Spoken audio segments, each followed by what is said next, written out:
गुरवे गौरचन्द्राय राधिकायै तदालये कृष्णाय कृष्णभक्ताय तद्भक्ताय नमो नमः।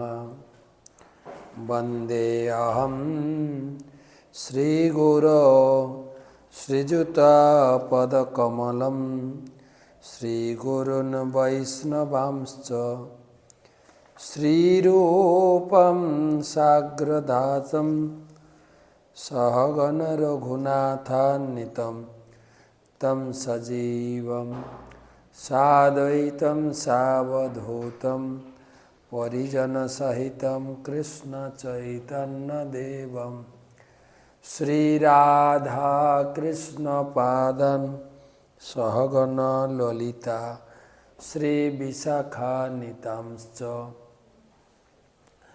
नमो ॐ विष्णुपादाय कृष्णपृष्ठाय भूतले श्रीमते भक्तिवेदान्त स्वामिनिति नामिने।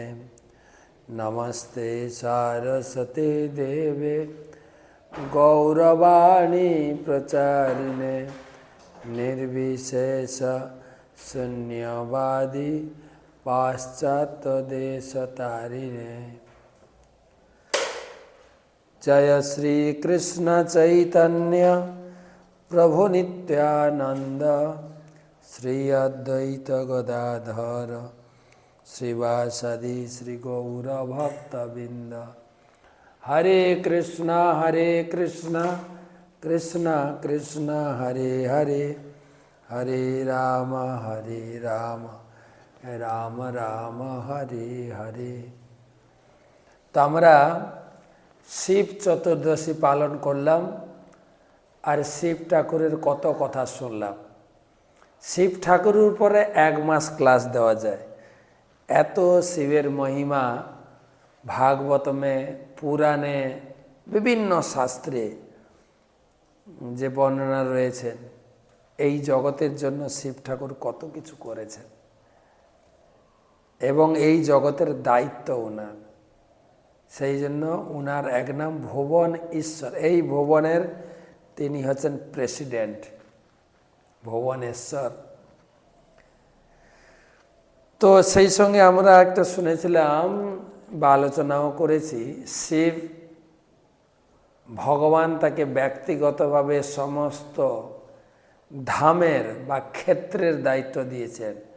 শিবের এক নাম হচ্ছে ক্ষেত্রপাল, ক্ষেত্রের ইনচার্জ ধামের। তো সেই রকম এই ধাম পরিক্রমা করতে যাচ্ছি। আগামীকাল থেকে শুরু হচ্ছে পরিক্রমা, নবদ্বীপ মণ্ডল পরিক্রমা। 9টা দ্বীপ পরিক্রমার জন্য হাজার হাজার ভক্ত এসে উপস্থিত হয়েছেন এবং বেশিরভাগ ভক্ত কালকে আসবেন। অ্যাকচুয়ালি পরিক্রমা শুরু হবে পরশু দিন থেকে। কালকে হবে পঞ্চকোশী পরিক্রমা। পঞ্চকোশী যেরকম বৃন্দাবন পরিক্রমা করার আগে পঞ্চকোশী পরিক্রমা হয়, কালকে আমাদের সঙ্গে থাকবেন। পঞ্চকোশী পরিক্রমাতে আপনাদের নিয়ে যাব, যদি থাকেন। লাইভ দেওয়া সম্ভব হবে কিনা জানি না, নাহলে আমি একটা ছোট্ট পুরো পঞ্চকোশী পরিক্রমা ভিডিও করে পাঠাবো, আপনারা সেটা থেকেই পরিক্রমা করবেন। পঞ্চকোশী পরিক্রমা কয়েক ডজন মহারাজ থাকবেন আমাদের সঙ্গে, তারা নিয়ে যাবেন। 7টা দল একসঙ্গে, এবছর 7টা দল পরিক্রমা, 4টে বাংলা, তারপরে একটা হিন্দি, একটা ইংলিশ, একটা হচ্ছে সাউথ ইন্ডিয়ান দল, দক্ষিণ ভারতীয় দল। তো 7টা দল একসঙ্গে কালকে পরিক্রমা হবে। তো চলবেন পরিক্রমা। তো সেই পরিক্রমা করতে গেলে বা ধামে প্রবেশ করতে গেলে শিব ঠাকুরের আশীর্বাদ লাগবে। তাই শিব ঠাকুরের কাছে প্রার্থনা করে, তাই 2 দিন শিব ঠাকুরের কথা বললাম। ওহে ক্ষেত্রপাল শিব, তুমি দয়াময়, কৃষ্ণ ভক্তি দেহ মরে হইয়া সদয়। ধামের প্রবেশ করতে গেলে তার অনুমতি আশীর্বাদ লাগবে। আর যখন ধাম পরিক্রমা শেষে বাড়ি যাব তখন ওনার কাছে প্রণাম করে ক্ষমা ভিক্ষা চেয়ে, যদি ধাম পরিক্রমাকালে কোনো অপরাধ হয় শিব ঠাকুর যেন অপরাধ ক্ষমা করে দেন আমাদের। তো সেই শিব ঠাকুরের আশীর্বাদ নিয়ে আমরা আজকে নবদ্বীপ ধাম সম্বন্ধে একটু আলোচনা করব। পরিক্রমার জন্য আমরা কালকে নিয়ে যাব পরিক্রমাতে।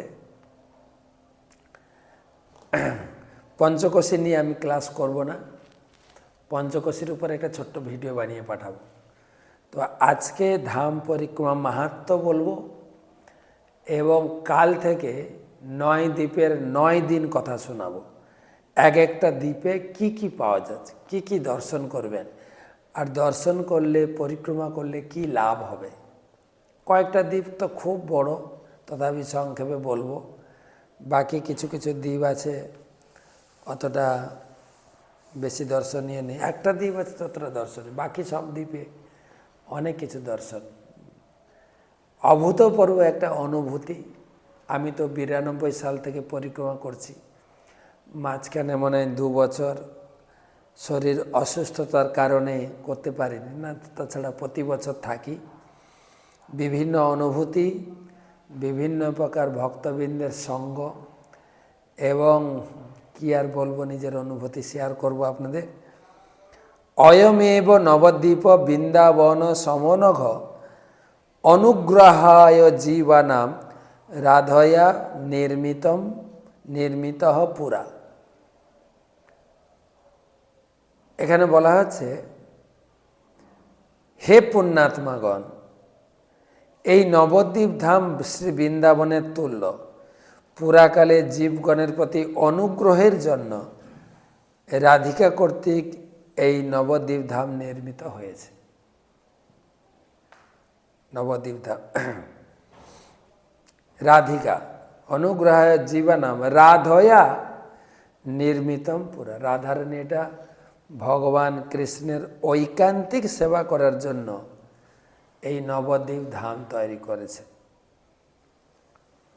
তো প্রথমে ধাম প্রকাশকারী গুরুদেবের চরণে প্রণাম জানাই। নম ওং বিষ্ণুপাদায় কৃষ্ণ পৃষ্ঠায় ভূতলে শ্রীমতে জয়পতাকা স্বামী নীতি নামিনে। নম আচার্য পাদায় নিতাই কৃপা প্রদায়িনে গৌরকথা ধামদায় নগরগ্রাম। আর এই ধাম মহিমা কীর্তন করেছেন অনন্তদেব, সাক্ষাৎ অনন্তদেব শিব ঠাকুরকে শুনিয়েছেন। পার্বতী বলছেন, মহাদেব বলছেন পার্বতীকে, হে দেবী, নাগরাজ অনন্তদেব শ্রী ভগবান কর্তৃক আদিষ্ট হয়ে প্রেম ভক্তি প্রদায়িনী মহতী সংহিতা রচনা করে শ্রী ভগবানকে সমর্পণ করেন। এই গ্রন্থ অনন্ত লীলায় পূর্ণ, অনন্তের মুখ নিঃসৃত বলে ভগবান অনন্ত সংহিতা নামে অভিহিত করলেন। সকল লোকের হিতের জন্য শ্রী ভগবান এই সংহিতা বৈকুণ্ঠে ব্রহ্মার নিকট প্রদান করেছে। এই অনন্ত সংহিতা তিনি বৈকুণ্ঠকেও জ্ঞান দেন। এমন শুধু তাই না, শিব ঠাকুর বলছেন, অনন্তর অন্নকল্পে আমি বিষ পানে বিষণ্ণ হয়ে পড়লে আমাকে এই সংহিতা প্রদান করা হয়েছিল। আপনারা জানেন, সেই সমুদ্র মন্থনে যে বিষ উঠল, সবাই তো মন্থন করেছিলেন অমৃত আসবে, কিন্তু অমৃতের আগে বিষ। সে বিষ যখন হলো, সে বিষের জ্বালায় সারা ব্রহ্মাণ্ড পুড়ে ছাই হয়ে যাচ্ছে। তখন শিব ঠাকুরকে আহ্বান করা হলো। যত দায়িত্বপূর্ণ কাজ শিব ঠাকুরকে বলা হলো যে যে তুমি এই বিষখানা পান করো। তো তুমি এই বিপদ থেকে আমাদেরকে বাঁচাও। শিব ঠাকুর আশুতোষ আর মঙ্গলময়, জগতের মঙ্গলের জন্য যা করা দরকার তিনি করবেন। তিনিই বিষ পান করে নিলেন। বিষ তো, বিষের একটা রিয়াকশান আছে না, গলায় যখন বিষ প্রবেশ করলো কণ্ঠ একদম নীল হয়ে গেল, বিষের রিয়াকশান, তার জন্য নীলকণ্ঠ নাম। আর তখন ওনাকে সেই বিষের জ্বালা থেকে ওনাকে রিলিফ, পেন কিলার বলুন না, রিলিফ করার জন্য অনন্তদেব এই অনন্ত সংহিতা শুনিয়েছিলেন। অনন্তর অন্নকল্পে আমি বিষ পানে বিষণ্ণ হয়ে পড়লে আমাকে এই অনন্ত সংহিতা দান করেছিলেন। আমি বিষে দ্রবীভূত হলে ঊর্ধ্বমুখ দ্বারা সুধাসার বর্ষিনী এই অনন্ত সংহিতা ও গৌরাঙ্গের নাম মন্ত্র ঊর্ধ্বমুখে ধারণ করে আছি। এতে আমার স্নিগ্ধ, এতে আমার মুখ স্নিগ্ধ ও পবিত্র হয়েছে। এবং শুধু তাই না, দুষ্ট জীব মোহনের জন্য কৃষ্ণ নিন্দাজনক মায়াবাদ প্রণয়ের যে পাপ সঞ্চয় করেছিলাম তা থেকে আমি মুক্ত হয়েছি।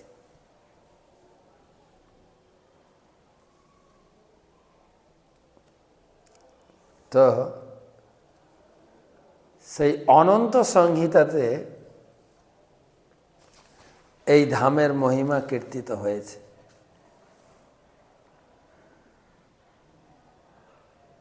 একটা শ্লোক বলি, হরিহি শ্রীমৎ রাধা দূতি কবলিত পার্ষদ বৃত শোচি গর্ভদ্ভূত কলিকলুষ নাশদ্দতমনা যথা নাম্নঃ সংকীর্তনমতি পবিত্রম সমকরোত নবদ্বীপং বন্দে তমিহ পরমানন্দ নিলয়ম।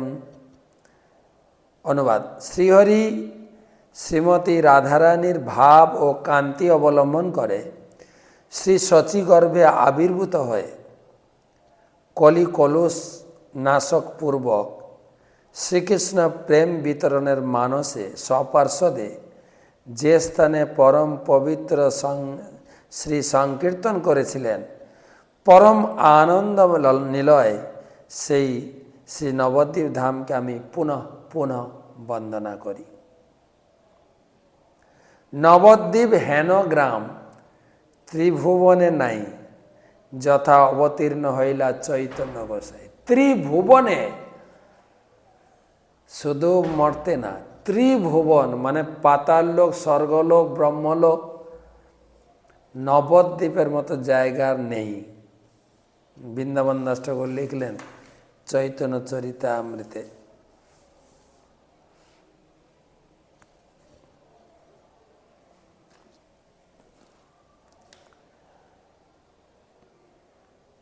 বৃন্দাবন ধামে শ্রীকৃষ্ণ যেরকম রাধারানীর সাথে বিহার করে থাকেন, তদ্রূপ একসময় শ্রীকৃষ্ণ দেবী বিরজার সঙ্গে বিহাররত ছিলেন। তৎকালে সখীমুখ শ্রীমতী রাধারানী ওই সকল বিষয়ে অবগত হয়ে শ্রীকৃষ্ণ সমীপে আগমন করলেন। শ্রীকৃষ্ণ ওই সময় শ্রীমতী রাধারানীকে আগমন করতে দেখে বিহার স্থল হতে অন্তর্ধান হলেন, আর বিরজা দেবী তখন নদী রূপ ধারণ করলেন। শ্রীমতী রাধারানী তথায় উপস্থিত হয়ে শ্রীকৃষ্ণ বিরজা দেবীকে দেখতে পেলেন না। তিনি মনে মনে এ বিষয়ে চিন্তা করে সখীগণের সহিত গঙ্গা যমুনার মধ্যবর্তে সমাগত হলেন। অনন্তর শ্রীমতী রাধারানী ওই মহৎ স্থান নির্মাণ করলেন। সেই স্থান লতা বৃক্ষ সকলে সমাকীর্ণ, মৃগগণ পরমানন্দে তথায় বিহার করছে। ভ্রমর গুঞ্জনে পরিপূর্ণ, মল্লিকা মালতী জাতি প্রভৃতি সুগন্ধি কুসুমে সুশোভিত, পরমানন্দময় তুলসী কানন ও চিদানন্দময় বিবিধ কুঞ্জে পরিশোভিত। শ্রীমতী রাধারানীর আজ্ঞায় গঙ্গা ও যমুনা সেই ধামের পরীক্ষারূপে নিরন্তর বর্তমান আছে। তাদের তটদেশে সলিল সুস্নিগ্ধ সুগন্ধে যুক্ত সেখানে বসন্তকাল নিত্য বিরাজমান, পাখিগণ তথায় নিরন্তর সুমঙ্গল শ্রীকৃষ্ণ নাম কীর্তনরত। এ প্রকার সুন্দর পরিবেশে তত্র শ্রী রাধিকা দেবী বিচিত্রাম্বরম ভূষণা গোবিন্দ চিদহরণ রে বেণুনাম মধুরম জগৌ তদ্গীতম মহিতমতি শ্রীকৃষ্ণ রাধিকাপতি আবির্বভূব দেবেশি স্থানে তত্র মনোরমে দৃষ্টিয়া তম রাধিকা কান্তম শ্রীরাধাকৃষ্ণ মোহিনী প্রগৃহ মা প্রাণিনাম পাণি মহানন্দম জগামহ। শ্রীমতী রাধিকা দেবী সেই স্থানে বিচিত্র বসনে ভূষিত বিভূষিতা হয়ে শ্রীকৃষ্ণের মনোহরণের জন্য সুমধুর সঙ্গীত পরিবেশন করলেন। রাধানাথ শ্রীকৃষ্ণ সেই গানে মোহিত হয়ে উক্ত মনোরম স্থানে আবির্ভূত হলেন। শ্রীকৃষ্ণ মনমোহিনী শ্রীমতী রাধিকা দেবী তৎকালে শ্রীকৃষ্ণ উপস্থিত দেখে স্বহস্তে তার হস্তধারণে পরম আনন্দ লাভ করলেন। তো কিভাবে এই নবদ্বীপ তৈরি হলো তার একটা আভাস দেওয়া হলো। ভগবান কৃষ্ণ তিনি বিরজার কুঞ্জে ছিলেন, তো রাধিকাকে এই খবর কেউ দিয়েছেন। তখন রাধারানী সেই বিরজার কুঞ্জে প্রবেশ করলেন কৃষ্ণের সঙ্গে সাক্ষাৎ করার জন্য। কিন্তু রাধিকার ভাব দেখে কৃষ্ণ ভয়ভীত হয়ে সেখান থেকে অন্তর্ধান হলেন আর বিরাজা নদী হয়ে গেলেন। আর রাধারানী তখন সেই গঙ্গা যমুনার মধ্যবর্তী তীরে একটা সুন্দর কুঞ্জ তৈরি করলেন, নবকুঞ্জ বা নবদ্বীপ, এবং সেখানে অত্যন্ত মধুর স্বরে রাধিকা বংশী বাদন করলেন। তার বংশীতে আকর্ষিত হয়ে কৃষ্ণ সেখানে এসেছিলেন। শ্রীমতী রাধারানীর ভাব অবলোকন করে শ্রীকৃষ্ণ প্রেম গদগদ কণ্ঠে তাকে বললেন, ওই সুমুখী, তুমি আমার প্রাণ তুল্যা, তোমার নাই আর প্রিয় কেউই নেই। অতএব আমি তোমাকে ক্ষণকালও পরিত্যাগ করব না। তুমি আমার জন্য এই যে পরম স্থান নির্মাণ করেছ, আমি তোমার সঙ্গে এই স্থানকে নবসখী বা নবকুঞ্জ নবরূপে পরিণত করব। সেই জন্য আমার ভক্ত কর্তৃক এই স্থানের নাম নববৃন্দাবন বলে কীর্তিত হবে। এই স্থান নবদ্বীপ তুল্য।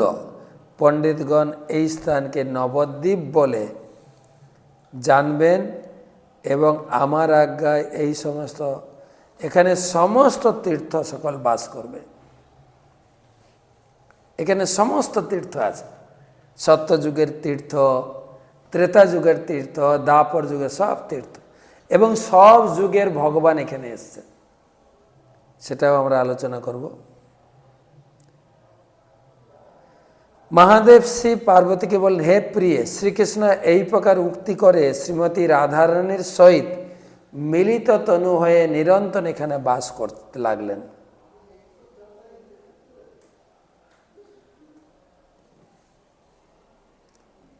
শ্রীমতী ললিতা সখী ও অন্তরে কৃষ্ণ বাহ্যদশে গৌর রূপে যুক্ত হয়ে অদ্বিতীয় পরম সচ্চিদানন্দময় বিগ্রহ দর্শন করে নিজের রমণীরূপ পরিত্যাগপূর্বক গৌরহরি সেবার জন্য, তার প্রীতির জন্য পুরুষ রূপ ধারণ করলেন। ললিতাও পুরুষ রূপে হয়ে গেলেন স্বরূপ দামোদর। আর তখন বিশাখাদি অন্যান্য সখীগণ ললিতাকে পুরুষ রূপ দেখতে করে সহসা সকলে পুরুষ রূপ ধারণ করলেন। আমরা আমাদের মন্দিরে কোনো কোনো অনুষ্ঠানে আমরা নাটক প্রদর্শন করি স্টেজে।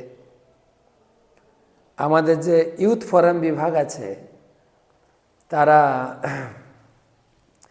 তাদের দলে কোনো মেয়ে রাখেন না। মেয়ের কাজগুলো তারা নিজেরা মেয়ে সেজে নাটক করেন। এখানে একটু বিপরীত দেখছি। মহাপ্রভু বৃন্দাবনের সমস্ত সখী গোপী মহিলাদেরকে এখানে পুরুষ শরীর দিয়েছেন, দিয়ে হরিনাম প্রচার। ললিতা হয়ে গেছেন স্বরূপ দামোদর, রাধারানী গদাধর, বিশাখা রায় রামানন্দ, সব আসবেন লিস্ট।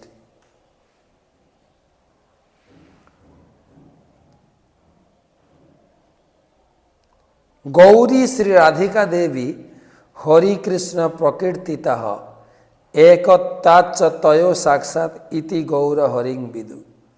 অনন্ত সংহিতাতে ললিতা আদি যে সকল সখীগণ বৃন্দাবনে রাধাকৃষ্ণের সেবা করেন, নবদ্বীপে তারাই পুরুষ ভক্তরূপ ধারণ করে সর্বদা আনন্দের সহিত শ্রী রাধাকৃষ্ণের মিলিত তনু গৌর হরি সেবা করেন, যা বৃন্দাবন বলে খ্যাত।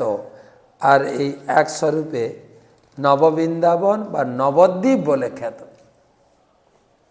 বোঝা গেল নবদ্বীপ কেন নাম হলো। জয় এব রাধিকা কৃষ্ণ সে অব গৌর বিগ্রহ যচ্চ বৃন্দাবনম দেবী নববৃন্দাবনম চতত। হে দেবী পার্বতী, শিব পার্বতীকে বলছেন, শ্রী রাধাকৃষ্ণ যুগলী গৌর রূপ ধারণ করেছেন এবং যা বৃন্দাবন নামে খ্যাত, তাকেই নববৃন্দাবন বা নবদ্বীপ বলে।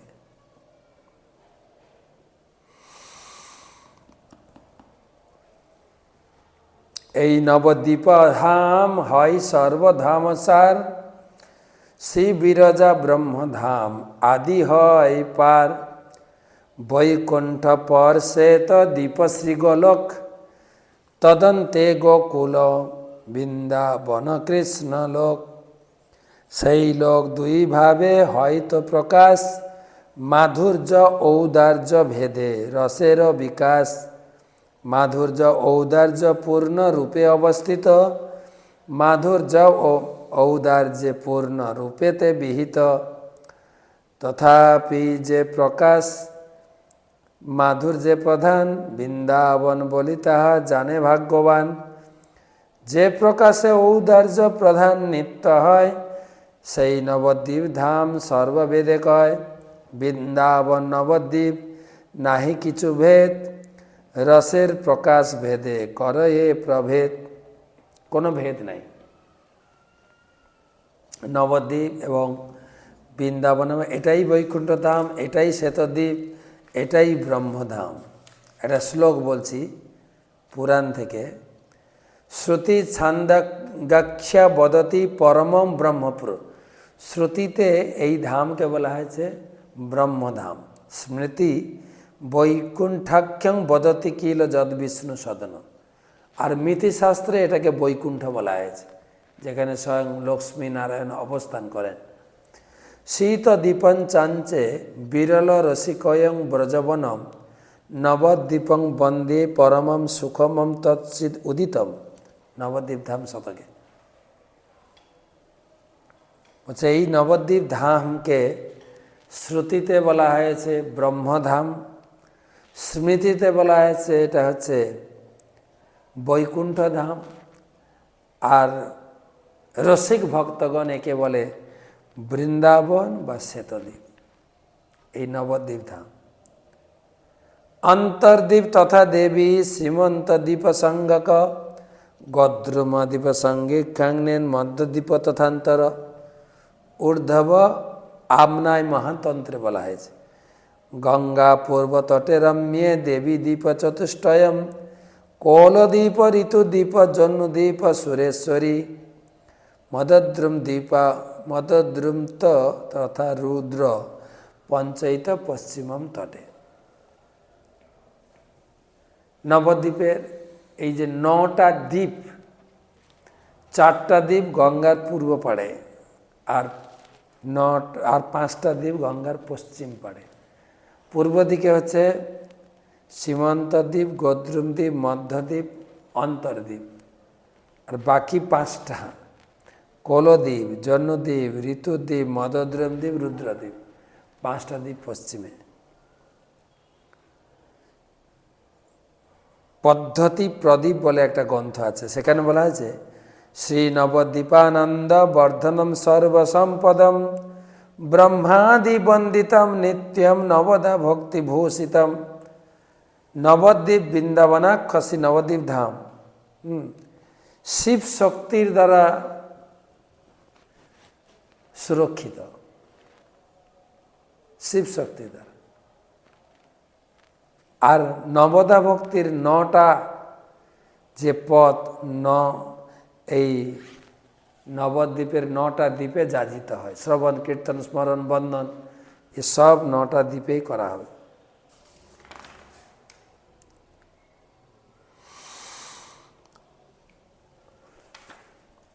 যে স্বয়ং প্রকটিত হরি ভক্তি সিন্ধু যত্র স্বয়ং বিগলিতং মধুরামৃতেন শ্রবণম কীর্তনং বিষ্ণু ইত্যাদি ভক্তি লক্ষ্মণম নবদা দ্বীপেতে যত্র নবদ্বীপ ইতির্যতে। অথো নববিধাদান্ত ভক্তি প্রবহ তাপপাম দীপবৎ শোভতে যত্র নবদ্বীপ ইতিঙ্গনা। এই নবদ্বীপ ধাম পরম সুখ স্বরূপ, কলিমল বিনাশী, সকল মানবের প্রতি উপাস্য ভগবত ধামের সার স্বরূপ। এই ধামকে কল্প সংখ্যক ব্যক্তি জ্ঞাত, সব লোক এই ধাম সম্বন্ধে জানে না। তারা যারা জানেন তারা এই ধামকে নিত্য বন্দনা করেন। এখানে গঙ্গা, যমুনা, গোদাবরী, সরস্বতী, নর্মদা, সিন্ধু, কাবেরী, তাম্রপর্ণী, পয়স্বিনী, কীতমালা, ভীমা, গোমতী, দিশাদ্বতী, টোটাল 16টা নদী। এখানে আমরা 13টা নদীর নাম পেলাম। আর এই ধামে 7টা যে মুক্তি তীর্থ, গয়া, কাশী, কাঞ্চি, অবন্তী, দ্বারাবতী, কুরুক্ষেত্র, পুষ্কর এখানেই। ভাগীরথী নদী এখানে 4 ভাবে প্রকাশিত। ভাগীরথী মানে গঙ্গা 4 রূপে প্রকাশিত। গঙ্গার 4টি ধারা কি কি? ভাগীরথী, অলকানন্দা, মন্দাকিনী, ভগবতী।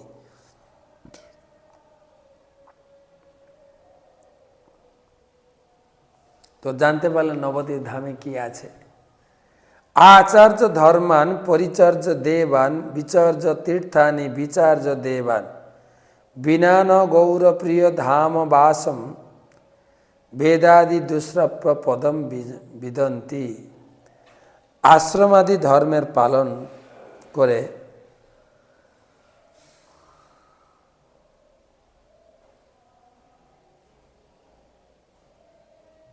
বলছেন তুমি ভালো করে বর্ণাশ্রম পালন করতে পারো, ভালো করে বিগ্রহ আরাধনা করতে পারো, শত শত তীর্থ পরিবহন করতে পারো, কিন্তু গৌর ধামের কৃপা ব্যতীত তুমি ভগবানকে লাভ করতে পারবে না। গৌর ধামের কৃপা ব্যতীত তুমি রাধা গোবিন্দের বৃন্দাবনের বাসের সুযোগ পাবে না।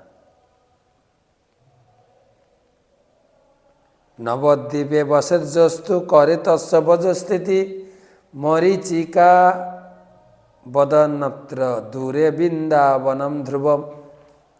আর যিনি নবদ্বীপ ধাম পরিত্যাগ করে তার পক্ষে বৃন্দাবন প্রাপ্তি মরিচিকার ন্যায় দুষ্প্রাপ্য। মরিচিকা দেখেছেন? রাস্তায় যখন এই খরার দিনে বড় রাস্তার উপরে রৌদ্রে ঝকমকে ঠিক যেন জল দেখায়, ওটা হচ্ছে মরিচিকা। আর জল পিপাসায় দৌড়ে গিয়ে ওখানে গিয়ে মারা যায়। তো সেরকম অন্য তীর্থে বসেও ভজন করলেও নবদ্বীপের কৃপা ব্যতীত তুমি ভগবানকে লাভ করতে পারবে না। আরো অনেক কথা আছে, অনেক।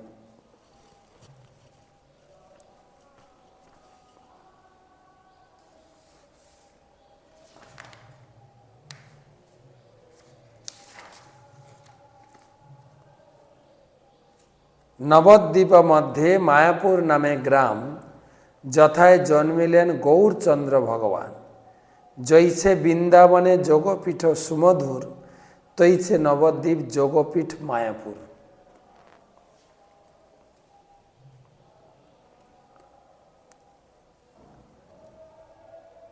বৃন্দাবনে যেরকম যোগপীঠ রাসলীলা ক্ষেত্র, এখানেও যোগপীঠ মায়াপুর। নরহরি চক্রবর্তী ঠাকুর ভক্তি রত্না করে লিখেছেন। নিত্যানন্দ প্রভু যখন শ্রীজীবকে নবদ্বীপ পরিক্রমা করাচ্ছিলেন, তখন তিনি কি বলছেন? নিত্যানন্দ প্রভু বলে, সুনহ বচন 16 ক্রোশ নবদ্বীপ যথা বৃন্দাবন। 16 ক্রোশ নবদ্বীপ বৃন্দাবনের সমতুল্য। এই 16 ক্রোশ মধ্যে দ্বীপ হয় নয়, অষ্টদল পদ্ম যেন জলতে ভাসয়। এই দ্বীপের এই 16 ক্রোশের মধ্যে 9টা দ্বীপ যেন 8টা পদ্ম ফুলের পাপড়ি জলে ভাসছে। অষ্টদল অষ্টদ্বীপ, মধ্যে অন্তর্দ্বীপ, তার মাঝে মায়াপুর মধ্যবিন্দুটি। মায়াপুর যোগপীঠ সদা গোলাকার, তথা নিত্য চৈতন্যের বিবিধ বিহার।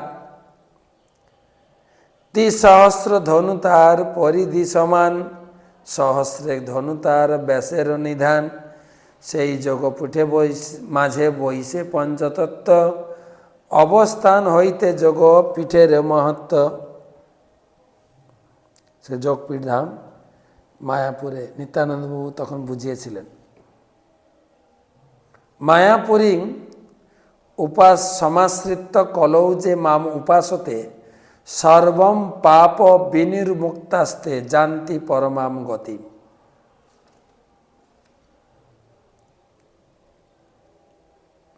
যে সকল ব্যক্তি কলিকালে মায়াপুরে অবস্থান পূর্বক আমার উপাসনা করবে, তারা সকল পাপ হয়ে মুক্ত হয়ে পরম গতি লাভ করবে। আর এই মায়াপুর বাসের অভিলাষ করা উচিত, অভিলাষ। ভূমি যত্র সুকমলা বহুবিধ পদ্মদ্রতিরত্ন 6টা মায়াপুরের বিচিত্র দেখেন। ভূমির যত্র সুকমলা বহুবিধ পদ্মতিরত্ন 6টা, নানা চিত্র মনোহরম খগমৃগাদ্যাশ্চর্য রাগান্বিতম, বল্লী ভুরুহজাত অদ্ভুততমা যত্র প্রসূনাদিভি, তন্মে শ্রী গৌর কিশোর কেলি ভবন মায়াপুরম জীবনম। যে স্থানের ভূমি সুকোমলা, রত্নের মতো দীপ্তিমত ধামের বিচিত্র শোভাযুক্ত, পশু পাখিগণ পরস্পর প্রগাঢ় প্রীতিতে আবদ্ধ, যে স্থানে ফুলে ফুলে বিবিধ তরুলতারাজিতে পরমাদ্ভুত শোভা ধারণ করছে, সেই গৌর কিশোরের ক্রীড়ালীলাসের ভূমি শ্রী মায়াপুর আমার জীবন স্বরূপ।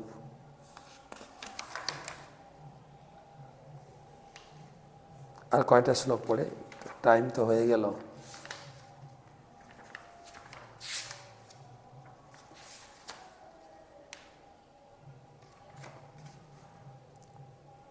সংসার সিন্ধু তরণে হৃদয়ম যদি সাত, সংকীর্তনামৃত রসে রমতে মনশ্চেত, প্রেমাম বোধৌ বিহরণে যদি চিত্তবৃত্তি, মায়াপুরাক্ষ নগরে বসতিম কুরুস্ব। যদি সংসার সমুদ্র থেকে উত্তীর্ণ হতে চাও, সংকীর্তন মহাপুরুষ সংকীর্তন রসে মগ্ন হতে চাও, প্রেমাম বোধ বিহরণে যদি মহাপুরুষ সংকীর্তনের প্রেমে ভাসতে চাও, মায়াপুরাক্ষ নগরে বসতিম কুরু, মায়াপুরে একটা কুটির বাদ করে কুটির বেঁধে বাস করে ভজন করো।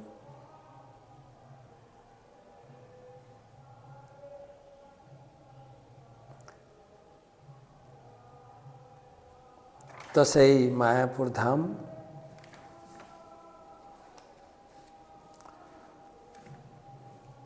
সেই নবদ্বীপ পরিক্রমা করলে কি পাবেন, এটা বলে শেষ করব। অন্য তীর্থ মৃতিং পুংসাং ভুক্তি মুক্তি প্রদায়িনী। যদি অন্য তীর্থে যান, সেখানে ভুক্তি মুক্তি পাবেন। নবদ্বীপ মিতি সাক্ষাৎ কেবল ভক্তি দায়িনী। কিন্তু মায়াপুরে বাস করা বা মায়াপুর পরিক্রমা কেবল ভক্তি লাভ করবেন, অকালে মরণং ব্যাপী কষ্ট মৃত্যু গৃহের মিতি। যদি অকাল মৃত্যু কার থাকে, কষ্ট মরণ থাকে, গৃহ মৃত্যু, অপমৃত্যু, এখানে সেসব দোষ নেই। অপমৃত্যু দোষায় নবখণ্ড বরাননে, শিব ঠাকুর বলছেন। অন্যত্র যোগ মৃত্যুর বা জ্ঞান মৃতির ভবেত তৎসর্বং ফলগুচার্বাগ্নি নবদ্বীপে মৃতস্য বৈ বরম দিনম নবদ্বীপে প্রয়াগং কল্পযাপনাৎ বারাণসী নিবাসাদ্যা সর্বতীর্থে নিষেবনাৎ যোগেনত্র ফলম যৎ ভোগে দ্বীপে নবে শুভে পদক্ষেপে মহাযজ্ঞ শয়ন দণ্ডবৎ ফলম।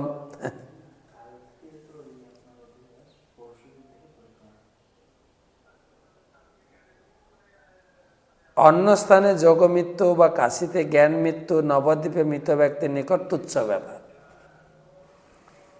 অন্য জায়গায় যদি আপনি যোগ ধ্যান করে মৃত্যুবরণ করেন, কাশীতে জ্ঞান লাভ করে মৃত্যুবরণ, এগুলো নবদ্বীপে কিছুই না।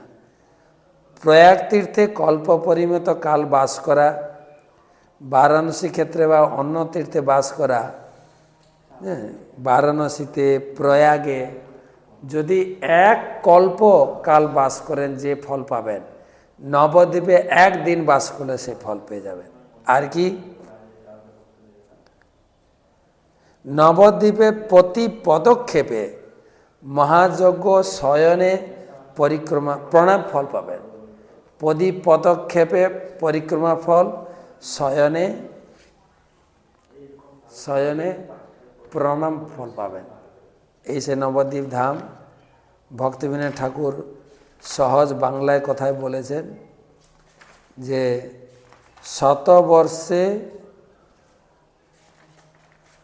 সপ্ততীর্থে মিলে যাহা ভাই, নবদ্বীপে এক রাত্রে বসে তাহা পায়। 100 বছর বেঁচেও যদি 7টা মুক্তি তীর্থ ভ্রমণ করাও যায়, যা লাভ করবেন নবদ্বীপে এক রাত্রে বসে তাহা পায়। হেন নবদ্বীপ ধাম সর্বধাম সার, কলিতে আশ্রয় জীব করি জীব হয় পার। ঔদার্যময়ী শ্রী নবদ্বীপ ধাম সকল ধামের ধাম এবং সর্বশ্রেষ্ঠ ধাম শিরোমণি। কলিযুগে এই নবদ্বীপ ধামকে আশ্রয় করে অনায়াসেই ভবসাগর পার হয়ে যেতে পারেন। নবদ্বীপে গৌরচন্দ্র হইল উদয়, নবদ্বীপ সর্বতীর্থ অবতংস হয়। নবদ্বীপে শত শত অপরাধ করি, অনায়াসে নিতাই কৃপায় পায় তরি। হেন নবদ্বীপ ধাম যে গৌরমণ্ডলে, ধন্য সেই দেশ ঋষিগণ বলে। হেন নবদ্বীপে ভাই যাহার বসতি, বড় ভাগ্যবান সেই লভে কৃষ্ণরতি। নবদ্বীপে যেবা কভু গরয়ে গমন, সর্ব অপরাধ যুক্ত হয় সেই জন। সমস্ত অপরাধ মুক্ত হয়ে যাবেন। আর এখানে এসে গৌর আরাধনা করলে অনায়াসে কৃষ্ণকে লাভ করতে পারবেন। হেন নবদ্বীপ ধাম সর্বধাম সার, কলিতে আশ্রয় করি জীব হয় পার। সে নবদ্বীপ ধাম মাহাত্ম্য আজকে পড়লাম।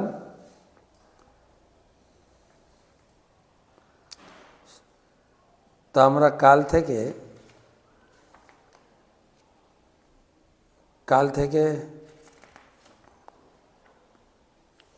আমরা এই নবদ্বীপ ধামের এক একটা দ্বীপ আলোচনা করব। বৃন্দাবনে বসি যেবা জপে হরি হরি, অপরাধ গেলে পাই কিশোর কিশোরী। নবদ্বীপে গৌর ক্ষমি অপরাধ চয়, পরম রসদ ব্রজ রস বিতরয়। বৃন্দাবনে অপরাধ মুক্ত হয়ে ভজন করলে আপনি ভগবানকে পাবেন। আর এখানে বলা হয়েছে যে গৌরাঙ্গ মহাপ্রভুর কৃপায় অনায়াসেই কৃষ্ণ প্রেম লাভ করতে পারব।